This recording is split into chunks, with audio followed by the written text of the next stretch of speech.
Here's Chapter 8, The Meaning of the Stone. "What do the spheres have to do with us?" asked James, calmer now that he was back in his familiar body. Mealim nodded, as if expecting the question. "Most of the time, a sphere forms a single atoma to have an experience. However, some experiences require a group of entities, each with its own role, but all working together on a specific task. That requires a specific kind of atoma and a stone." "Like our stone?" asked Billy. Mealim nodded. "Yours is one of these stones." She smoothed out the sand and drew the familiar rounded rectangle. As she drew the glyphs in each corner, she said, "Within each sphere there exist glowing seeds. Just as a plant starts with a seed and a different seed will create a different plant, sometimes atoma form around one of these light seeds. When an entity has a light seed at its core, the seed affects how that being forms and grows.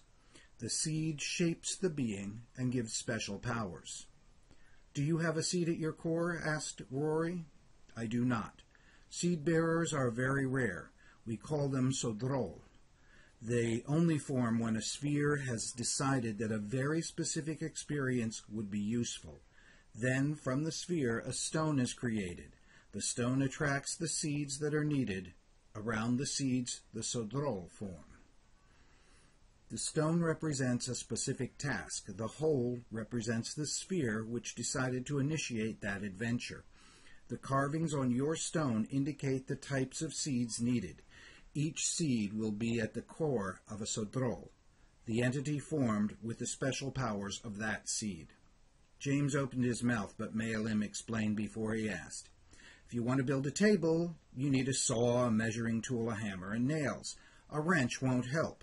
If a sphere wants a particular experience, it chooses the tools that are best suited."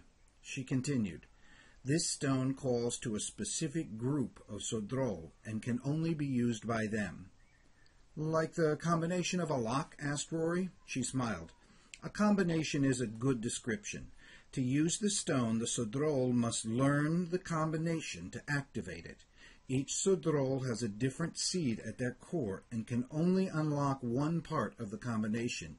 In order to unlock their part, the sodrol must become aware of their own true nature, the seed at their core. Until they all know who they are, they cannot activate the entire stone and use it." James looked at her, knowing but dreading the answer. "Are we the sodrol for this particular stone?" She nodded. "Each one of you has at your core one of the seeds represented by the glyphs on the stone. You have come from a sphere for a specific task. It was your choice before you began this life. Each of you has a unique role in completing that task." Kima spoke up. "How do we know who we are? Which one is which?" "Even if we know, how do we activate the stone?" asked Rory. Mealim smiled. "That is my piece of the puzzle. I will give you 3 pieces of information. You may not understand them, but they are all useful. You may only have the information I give you. I will not answer any questions. Do you understand?" They all nodded. "Good. Here is the first piece of information. You can only discover your own nature, what seed is at your core, during a challenge. During each of the 4 challenges, you will find yourself in impossible danger. You have only one hope for survival, and that is the knowledge held by a particular sodrol. To save the lives of all, the one sodrol who holds the key knowledge for that challenge must realize and accept their true nature. If they do, the way to escape the danger will be clear. If not, all will perish and return to the sphere. Each challenge will require a different sodrol. The others will not be able to see the solution. As you face the challenges, each of you will be forced to see into yourself and learn your true nature, and take action based on that knowledge." Mealim looked hard at each one in turn. "You can only see and know through action.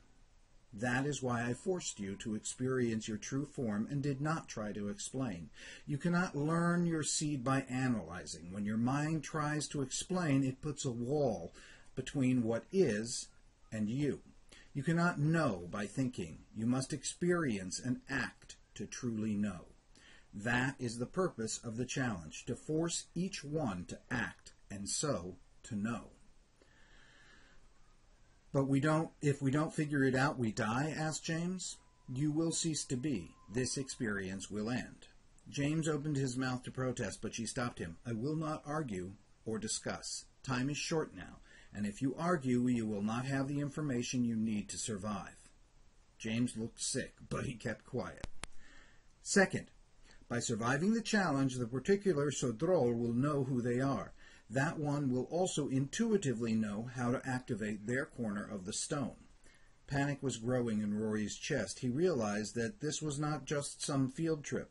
There was a very good chance they were not going to make it home. He looked at the others. Timur was concentrating completely on Mealim's words. James looked like he was about to hurl. Billy looked back at Rory and shrugged. We'll cope, he whispered. Mealim was speaking again, pointing to each corner of the stone. The third piece of information I will give you is the definition and strength of each of the 4 glyphs. She pointed to the crude thunderbird. This is the bird who draws strength from the air. It brings the tool of perception. Just like the eagle and the hawk, you can see the smallest creature, either through pinpoint sight or by observing slight changes in patterns to see through the masks and camouflage others use. The bird can see the truth from great distance, and once you see, you can also see the direction or path the prey takes. The bird dives with deadly accuracy to arrive where the prey will be, not where they are now. The bird sees what is truly there and waits its time, feels, and thinks ahead of others, and takes swift action. She pointed to the crooked line. This is the snake. It draws its strength from fire and brings the tool of change. Just as fire changes air and wood to flame and ash, the snake molts, leaving behind its old self without regret or fear. The snake knows what is essential and what can be discarded. It grows through change and understands that change also means choosing what is kept and what is cast away, for nothing changes without leaving behind a skin. This one is the buffalo, she pointed to the glyph. It is of the earth, bringing forth patience and nourishment in the long and short rhythm of the seasons. You are attached to the strength of nature across all times and dimensions. You have the knowledge of the rocks that wear down to sand, that melts into magma, erupts into the air, and forms rocks again. You have the explosive power of the fire of the earth's core. You can summon the calm of the mountains that measures their lifetime in millions of years. Finally, she pointed at the glyph of the fish. This is the whale. The whale brings the tool of crossing boundaries. It is of the water, but it breathes air. It is the largest animal, but lives on tiny plants and creatures. It can travel the depths of the ocean, but must come to the surface.